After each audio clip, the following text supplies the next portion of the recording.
आज फिर एक ऐसे मोड़ पर खड़ी है जहां एक छोटी सी चिंगारी पूरी धरती को आग में झोंक सकती है। एक तरफ संयुक्त राज्य अमेरिका, दुनिया की सबसे ताकतवर सैन्य शक्ति, जहां हजारों न्यूक्लियर हथियार, दर्जनों एयरक्राफ्ट कैरियर और सैकड़ों विदेशी सैन्य अड्डे हर महाद्वीप पर तैनात हैं। दूसरी तरफ चीन, जो अब सिर्फ वर्कशॉप ऑफ द वर्ल्ड नहीं बल्कि artificial intelligence, semiconductor technology, cyber war और अंतरिक्ष शक्ति में तेजी से अमेरिका को चुनौती दे रहा है। दोस्तों, ये कहानी किसी फिल्मी युद्ध की नहीं है। ये कहानी है उस संभावित टकराव की जिसे विशेषज्ञ 21वीं सदी की सबसे खतरनाक जंग कहते हैं। एक ऐसी जंग जिसमें गोलियां कम और satellite, cyber attack, digital blackout और आर्थिक तबाही ज्यादा होगी। अगर अमेरिका और चीन के बीच सीधी जंग छिड़ी तो सबसे पहले ताइवान, दक्षिण चीन सागर और पूरी वैश्विक सप्लाई चेन ताश के पत्तों की तरह बिखर जाएगी। मोबाइल फोन, चिप्स, तेल, दवाइयां और आपकी रोजमर्रा की चीजें सबसे पहले महंगी और दुर्लभ हो जाएंगी। दोस्तों, आज हम सिर्फ ये नहीं पूछेंगे कि कौन ज्यादा ताकतवर है, बल्कि ये भी समझेंगे कि अगर ये जंग हुई तो सबसे पहले कौन टूटेगा, अमेरिका, चीन या फिर पूरी दुनिया। और सबसे जरूरी सवाल, क्या इस जंग में वाकई कोई विजेता होगा या फिर ये ऐसी लड़ाई होगी जिसमें हार सिर्फ इंसानियत की होगी। दोस्तों, इस वीडियो को आखिर तक देखिए, क्योंकि ये सिर्फ युद्ध की कहानी नहीं है। ये कहानी है आपकी, मेरी और आने वाली पीढ़ियों की किस्मत की। क्योंकि इतिहास गवाह है, महाशक्तियां जंग जीत सकती हैं, लेकिन दुनिया हमेशा हारती है। अगर आज से लगभग 30 साल पीछे जाएं, तो दुनिया का नक्शा कुछ और ही था। 1990 का दशक, शीत युद्ध खत्म हो चुका था, सोवियत यूनियन टूट चुका था और पहली बार अमेरिका दुनिया का अकेला सुपर पावर बन चुका था। उस वक्त अमेरिका के सामने न कोई बराबरी की सैन्य ताकत थी, न आर्थिक चुनौती और न ही तकनीकी प्रतिद्वंद्वी। दूसरी तरफ चीन, एक ऐसा देश जहां उस समय करोड़ों लोग गरीबी रेखा से नीचे थे, जहां सेना पुरानी तकनीक पर टिकी थी और दुनिया चीन को सिर्फ वर्कशॉप ऑफ द वर्ल्ड यानी सस्ता सामान बनाने वाला देश समझती थी। लेकिन दोस्तों, इतिहास हमेशा सीधे रास्ते पर नहीं चलता। पिछले 3 दशकों में चीन ने वो कर दिखाया जो इतिहास में बहुत कम देशों ने किया, गरीबी से महाशक्ति तक का सफर। चीन ने शब्दों से नहीं, रणनीति से खेला। पहले दुनिया के लिए सस्ता माल बनाया, फिर उसी पैसे से इंफ्रास्ट्रक्चर खड़ा किया, फिर शिक्षा, टेक्नोलॉजी और रिसर्च में निवेश किया। और आज स्थिति यह है कि चीन सिर्फ एक देश नहीं बल्कि एक सिस्टम बन चुका है। आज चीन के पास दुनिया की सबसे बड़ी नौसेना, हाइपरसोनिक मिसाइलें जो रडार से भी तेज हैं, स्पेस वेपन प्रोग्राम जो सैटेलाइट्स को निशाना बना सकता है, और काउंस ऐसी अर्थव्यवस्था जो सीधे अमेरिका को टक्कर दे रही है। लेकिन दोस्तों, ताकत होना और जंग जीतना 2 अलग बातें होती हैं, क्योंकि आधुनिक युद्ध अब सिर्फ सीमा पर नहीं लड़े जाते।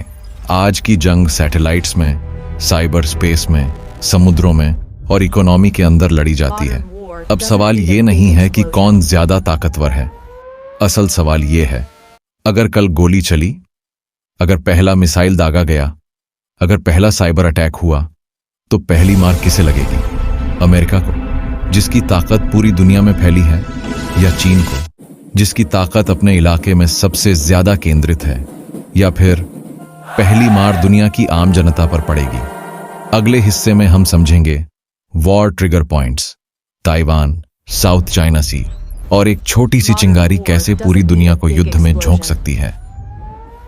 अमेरिका और चीन के बीच अगर कभी जंग शुरू हुई तो उसकी शुरुआत न वॉशिंगटन से होगी न बीजिंग से, बल्कि एक छोटे से द्वीप से। नाम है ताइवान। दुनिया के नक्शे पर एक बिंदु जैसा दिखने वाला ये द्वीप असल में पूरी दुनिया का सबसे बड़ा ट्रिगर है।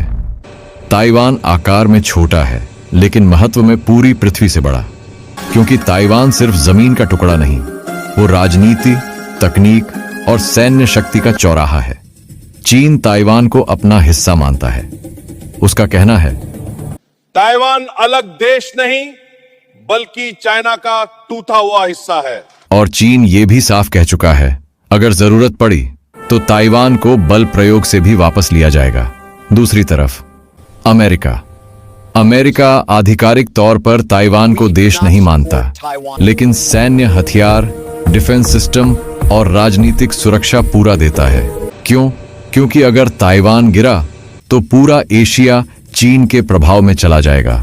और दोस्तों, यही वो बिंदु है जहां से तनाव युद्ध में बदलता है। अगर चीन ताइवान पर हमला करता है तो अमेरिका चुप नहीं बैठेगा, क्योंकि अमेरिका के लिए यह सिर्फ ताइवान नहीं, ये उसकी विश्वसनीयता की लड़ाई है।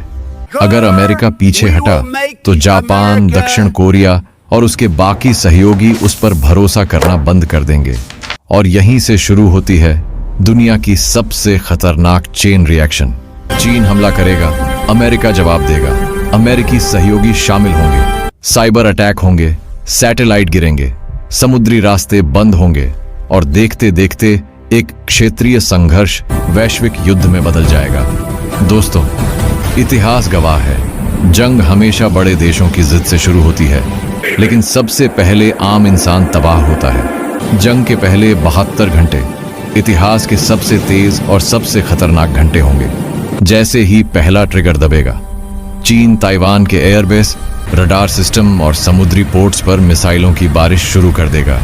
लक्ष्य साफ होगा, ताइवान को हवा और समुद्र से काट देना। रनवे तबाह, कम्युनिकेशन ठप और सप्लाई लाइन पूरी तरह बंद। उधर अमेरिका अपने एयरक्राफ्ट कैरियर पैसिफिक महासागर में उतार देगा। ये तैरते हुए शहर, जहां हजारों सैनिक, फाइटर जेट्स और मिसाइल सिस्टम एक साथ चलते हैं। और दोस्तों, जैसे ही अमेरिका आगे बढ़ेगा, जापान अपने एयरबेस खोल देगा, दक्षिण कोरिया रडार और मिसाइल डिफेंस सिस्टम एक्टिव करेगा, ऑस्ट्रेलिया लॉजिस्टिक और नेवल सपोर्ट देगा। यानी एक लोकल संघर्ष कुछ ही घंटों में अलायंस वॉर बन जाएगा। लेकिन दोस्तों, यहीं पर सबसे बड़ा भ्रम टूटता है। पहला झटका न सैनिकों को लगेगा न बॉर्डर को, पहला झटका इकोनॉमी को लगेगा। जैसे ही साउथ चाइना सी और ताइवान स्ट्रेट असुरक्षित होगी, दुनिया का 40% समुद्री व्यापार खतरे में पड़ जाएगा। तेल की कीमतें आसमान छूने लगेंगी, शेयर मार्केट घंटों में क्रैश करेगा, डॉलर, युआन और ग्लोबल करेंसी सिस्टम हिल जाएगा। मोबाइल फोन, चिप्स, कारें, दवाइयां सबसे पहले महंगी होंगी। और दोस्तों, युद्ध का असली असर तभी शुरू होगा जब आपके शहर में न कोई बम गिरेगा न कोई गोली चलेगी, लेकिन महंगाई, बेरोजगारी और अनिश्चितता हर घर तक पहुंच जाएगी। यही है आधुनिक युद्ध की सच्चाई। आज की जंग मैदान में कम और आपकी रोजमर्रा की जिंदगी में ज्यादा लड़ी जाती है। अगले हिस्से में हम समझेंगे, क्या ये जंग न्यूक्लियर लेवल तक जा सकती है, और अगर गई तो दुनिया के पास बचने का कोई रास्ता बचेगा भी या नहीं।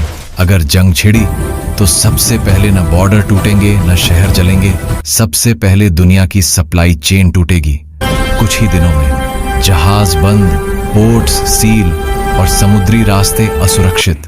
दुनिया का व्यापार एक दूसरे पर टिका है और जंग में यही सबसे कमजोर कड़ी बनता है। मोबाइल फोन महंगे हो जाएंगे, चिप्स मिलना मुश्किल हो जाएगा, कारें शोरूम में खड़ी रहेंगी लेकिन बिकेंगी नहीं, दवाइयां समय पर पहुंचना मुश्किल हो जाएगा।